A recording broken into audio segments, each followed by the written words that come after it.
What's up, Sipper Society? Welcome back to We Need to Talk on the Tea Lounge. I am your host, Lady T, and today we're diving deep into a hot topic that's been buzzing in the hip-hop community and beyond. Yes, we're talking about gatekeeping blackness in the wake of the explosive Kendrick Lamar versus Drake rap battle. So let's get into it.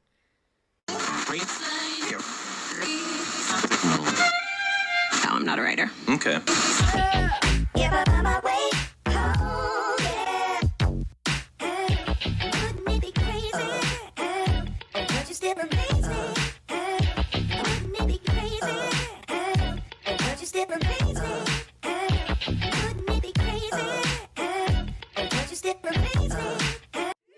Yes, listen, we are going to have to set the stage first. We have Kendrick and Drake, two titans of the rap game, and they've reignited a feud, and it sparked a broader conversation about what it means to be black in America. This battle isn't just about beats and bars. It's a reflection of cultural shifts and questioning of identity. But what kicked it all off? Kendrick's track, Like That, calling out Drake and J. Cole, which spiraled into a series of diss tracks that shook the very foundation of modern hip-hop. Psst, I see dead people.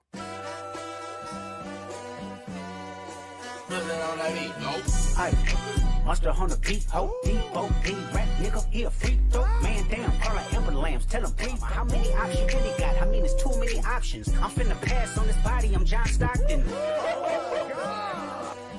Beat your ass and hide the Bible if God watch for our lover boys, certified pedophiles. Wop, wop, wop, wop, wop, that fuck them up. Wop, wop, wop, wop, wop, I'ma do my stuff. Hey, hey, run for your life. Hey, hey, hey, hey, run for your life. Let me hear you say O-V-Ho.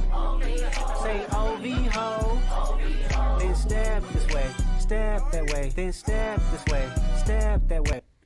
Yes, so now let's break it all down like a pound, okay? Not Like Us is a track where Kendrick doesn't just throw shade.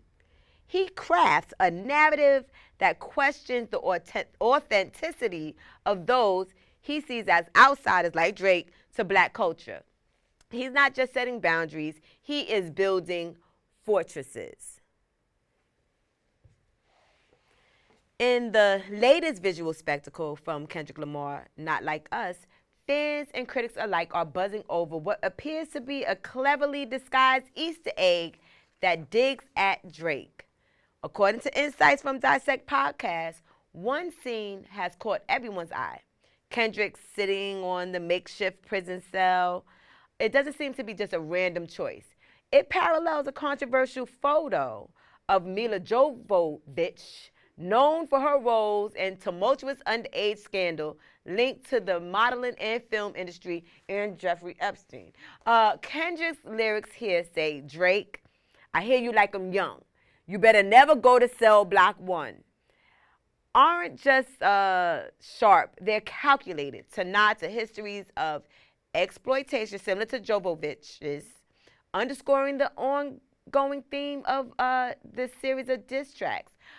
This artistry cements Kendrick as a rapper and a storyteller, pulling from cultural references to make a point.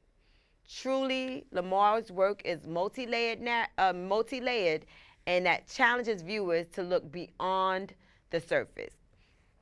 Kendrick Lamar continues redefining hip-hop boundaries, proving time and time again why he is regarded as a lyrical genius.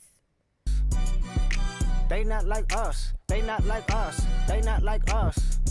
Once upon a time, all of us was in chains. Homie still double down, calling us some slaves. Atlanta was the mecca, building railroads and trains. Bear with me for a second, let me put y'all on game. The settlers was using town folk to make them richer. Fast forward 2024, you got the same agenda. You run to Atlanta when you need a check balance. Let me break it down for you, this the real nigga challenge. You caught Future when you didn't see the club. Hey, what? Little baby help you get your lingo up. What? 21 get your false street cred. Thug makes you feel like you a slime in your head. Hey, what? Quavo said you can be from Northside. What? 2 Chainz say you good, but he lied. You run to Atlanta when you need a few dollars. No, you not a colleague, you a fucking colonizer. The family matter and the truth for the matter. It was God's plan to show y'all the liar. He a fan, he a fan, he a fan. He a fan, he a fan, he a freaky ass nigga, he a 69 God. Freaky ass nigga, he a 69 God. Hey, hey, hey, hey, run for your life. Hey, hey, hey, hey, run for your life. Oh my goodness. And listen, wait, first of all, it's not just the personal jabs. And was that a jab at what's his name? Bill Cosby with the hey, hey, hey? Hey, hey, hey. They not like us. It's about, once again, like I said, gatekeeping blackness.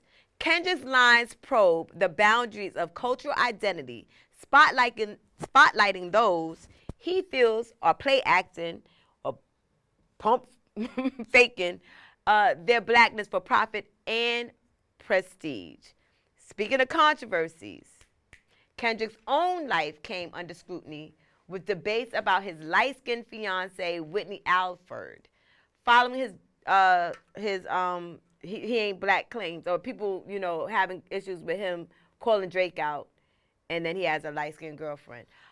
This has sparked heated debates about colorism and the legitimacy of those questioning someone else's racial identity. The discourse around Whitney Alford's ethnicity opens a broader conversation on how we define and gatekeep blackness, particularly in public figures. So what exactly is that saying? Because we represent our people and we represent the culture, that we should stay and we should only date people that have the same complexion of us? You know what I'm saying? Because Yeah.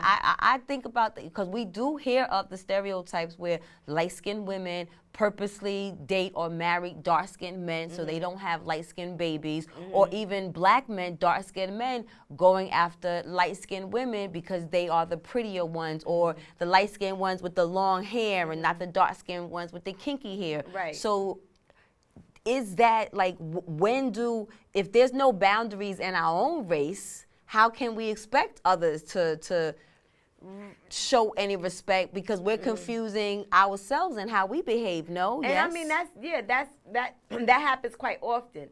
What I'm wondering is if that's the case in Kendrick's case, because I know that, you know, he's considered to be like a pro-black Yep. rapper. Yes. But this isn't just somebody that he met, you know, at an industry party. This is someone he went to high school with. This is someone who grew up in Compton, California with him. They're childhood sweethearts. You know what I mean? So I don't know, and I don't know his dating history. I don't know if he's had a slew of dark-skinned women.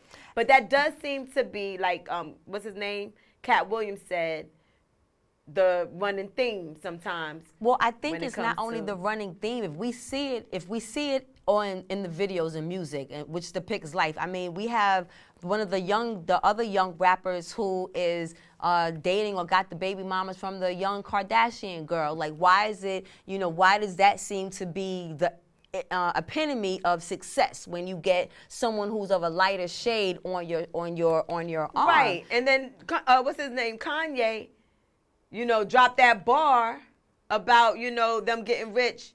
Right, yes. And then went in there, and we was sitting there like, no, Kanye. Right. You know we can see you, right? Right. Right. So if music is, I know the point I was trying to make. If music is depicted on how we feel, you know, my middle son is 26 years old, and you know, my middle son, his whole dating life has been non-black. And my son Kanye West is his favorite artist. He's a Nas. You know, he comes from two pro-black parents, but yet he lost his virginity to a black girl and never went back. Everyone he's dated since has been a lighter shade, because the current girl, I'm told I'm not allowed to call her white, but she ain't black.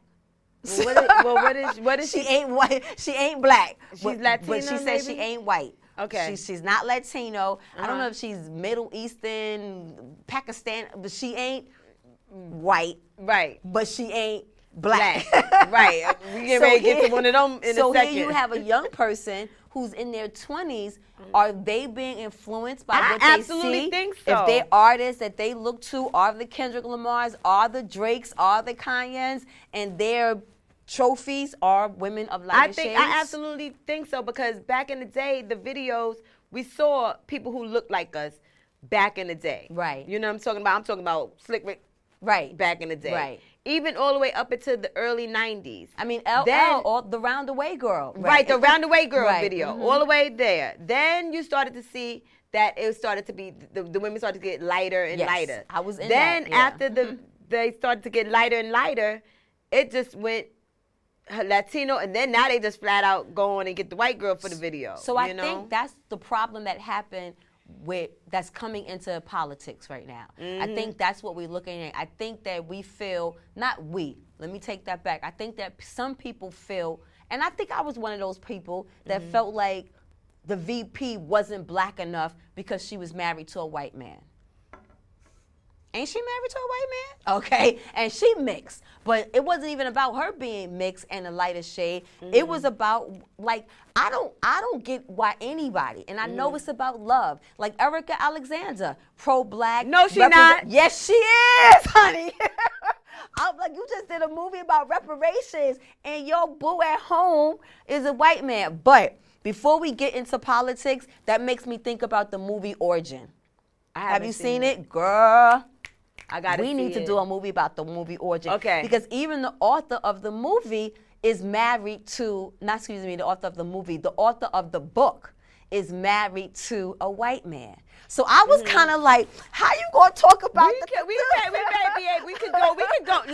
We can get into that next week because Yes. that social media couple, Rose and Brett, they broke up, and you know she was a big advocate for what they was calling it was it's a whole thing that a whole movement for the black women to lead the black men,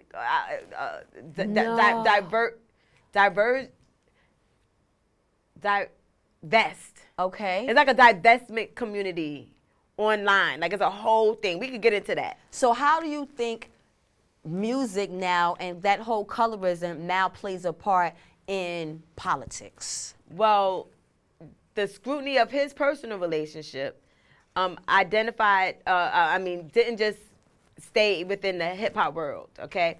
It bleeded over into the political arena, as well where figures like Vice President Kamala find themselves at the center of similar debates. Harris, with her mixed race heritage, faces questioning that challenge her identity and her place within the black community. In a climate where identity is increasingly politicized, Kamala Harris' racial background has become a focal point of discussion, mirroring the controversies we see in entertainment. These narratives about her blackness or her perceived lack thereof are wielded by opponents to undermine her credibility and connection to the black electorate. It comes as Republicans claim to be making an appeal to black men while unleashing a flood of racism and sexism against this historic candidate, saying, I served in the United States Marine Corps and I built a business. What the hell have you done other than collect a government check for the past 20 years? It. And Americans aren't hot on heirs.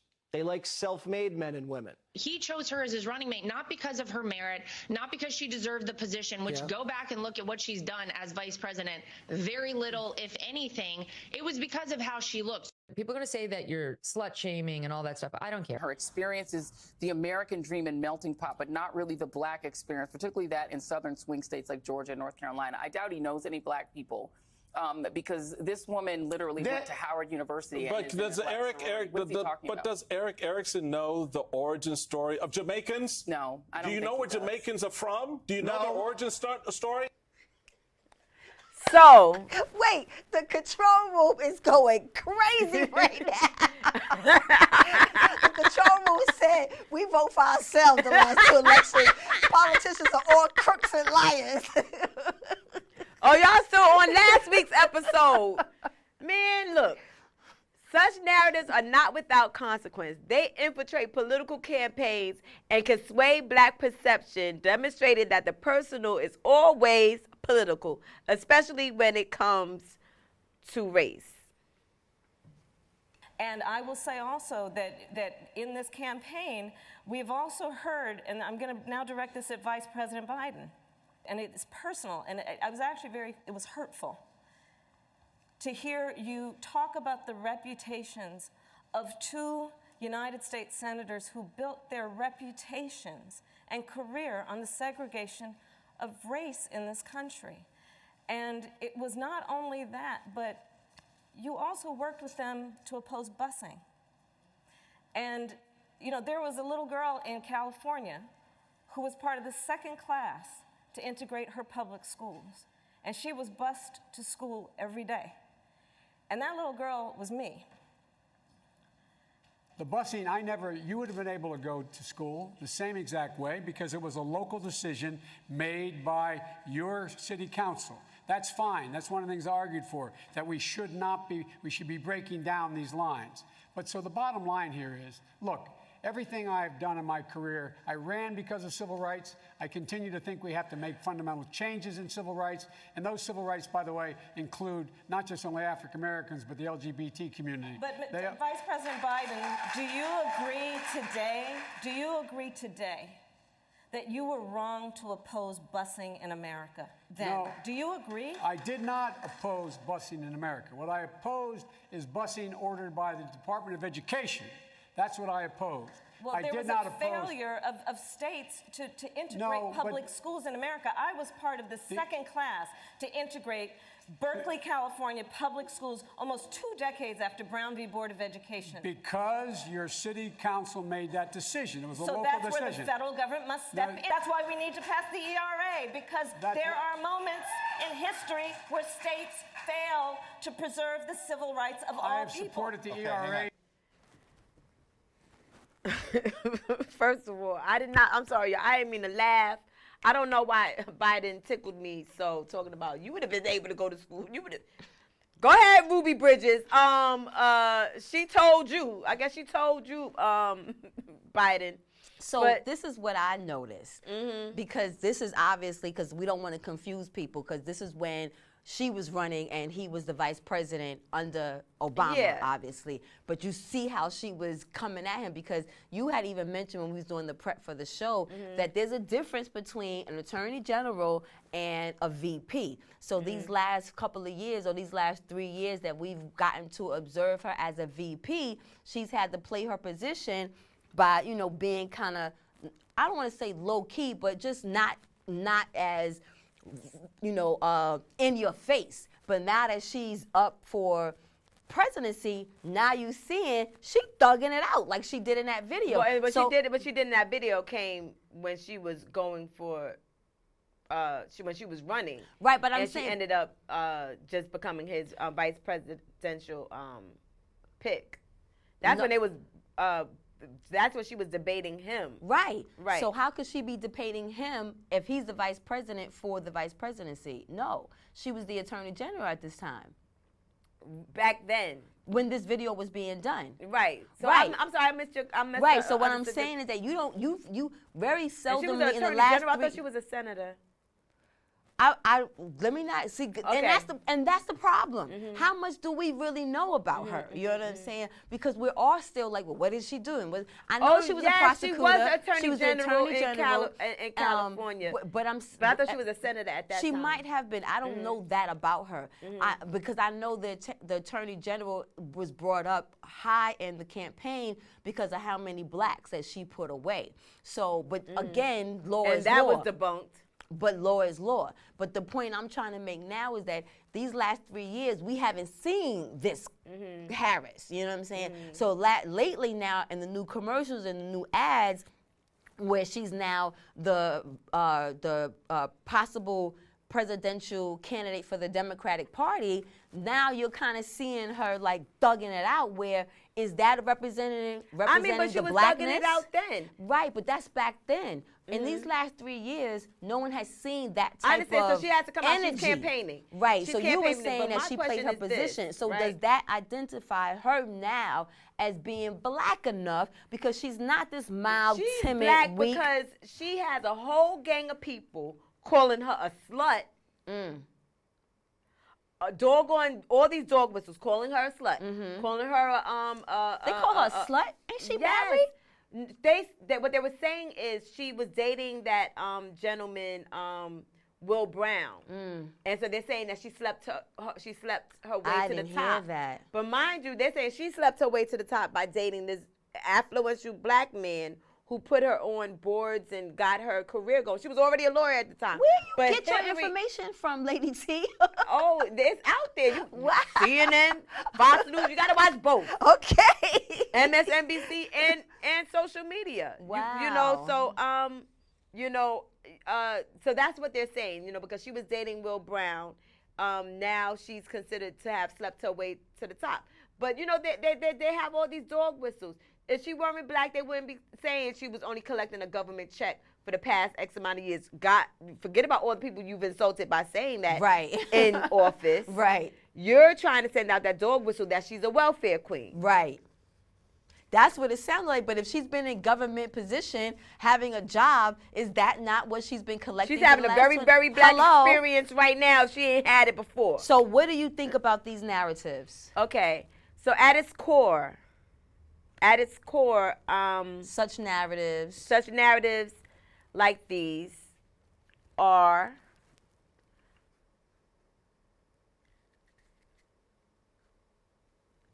defining who belongs to the community and who doesn't. It's a practice rooted in a desire to protect cultural authenticity and integrity. But why do we feel like we have to gatekeep blackness? Is a complex, and there's some historical context. Black culture has been exploited and appropriated across the globe, from music and fashion to vernacular and hairstyles.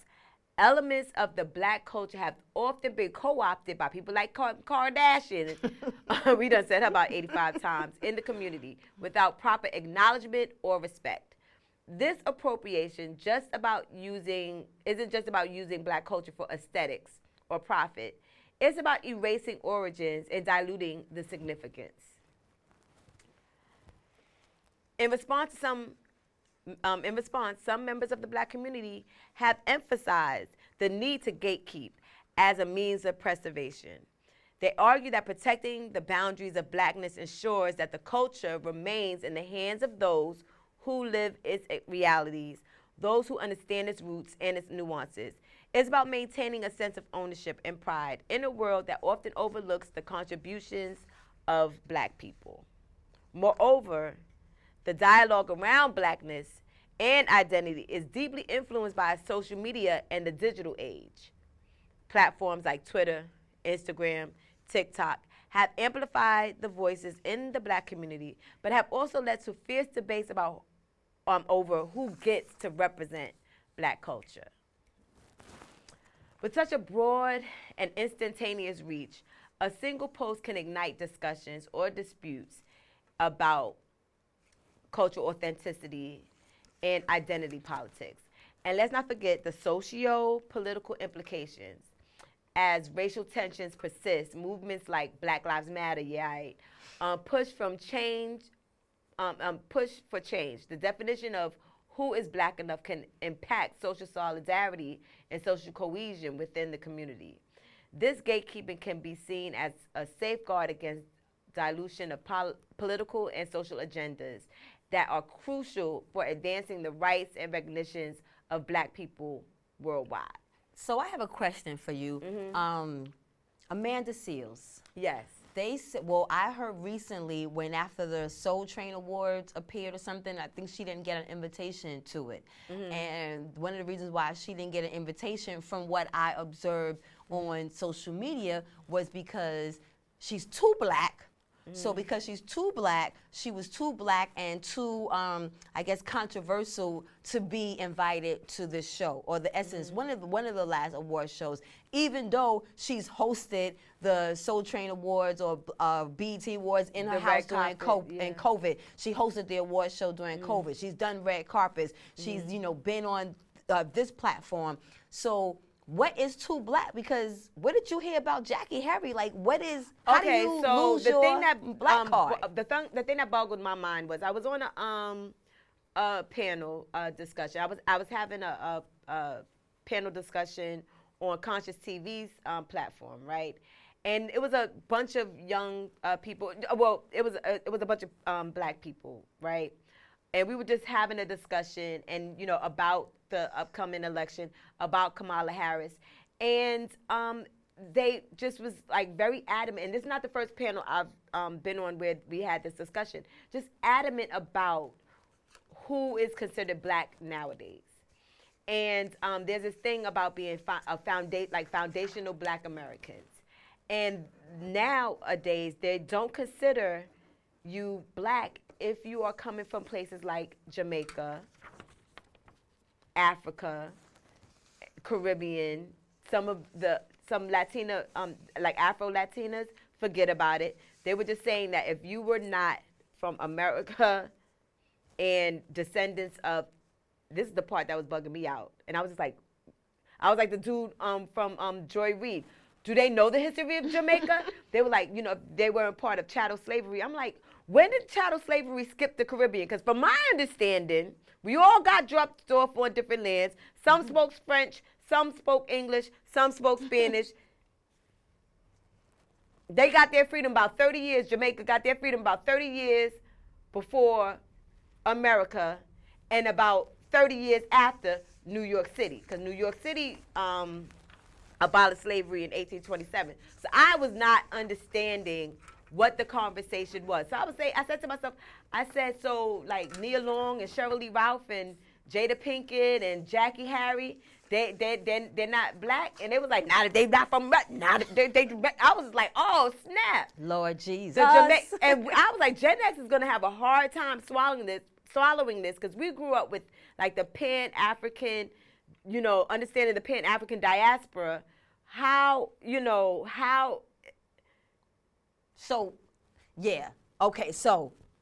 But no, you're going like, but this is a real thing. It's a movement. So I think this means that this feels like another conversation. Yes. Okay. So is there a flip side? Yeah, the flip side is we're getting old, and these young people have a different ideology, and they're on a different type of time. So this gatekeeper can sometimes exclude and isolate. For instance, mixed-race individuals, immigrants, like I just said, from diverse African diasporas, black people from various socioeconomic backgrounds might find themselves caught in the crossfire of what is considered authentically black. Otherwise, if you ain't poll, you ain't about it, okay? It's a fine line between protecting a cultural and inadvertently dividing it. In essence, while the need to gatekeep blackness stems from a legitimate concern over cultural preservation and respect, it's crucial that this practice doesn't lead to intra-racial divisions or overshadow the broader goals of equality and unity. UNITY, y'all, is about finding a balance, honoring and protecting our heritage while being inclusive and acknowledging the evolving nature of black identity. So as we navigate these complex dynamics, let's aim to foster discussions that are inclusive and reflective of the diverse experiences within the black community, ensuring that we're not just protecting a culture, but we're also nurturing it. And that's the real tea, y'all. Well, that's all we have for today, folks. Remember to stay connected, following me on Instagram, TikTok, and Twitter at the Tea Lounge NYC. And don't miss out. Subscribe to the Tea Lounge YouTube and hit that notification bell to catch the latest drama. Until next time, we don't give a sip.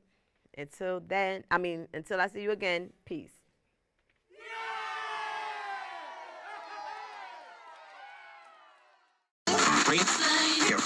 Here.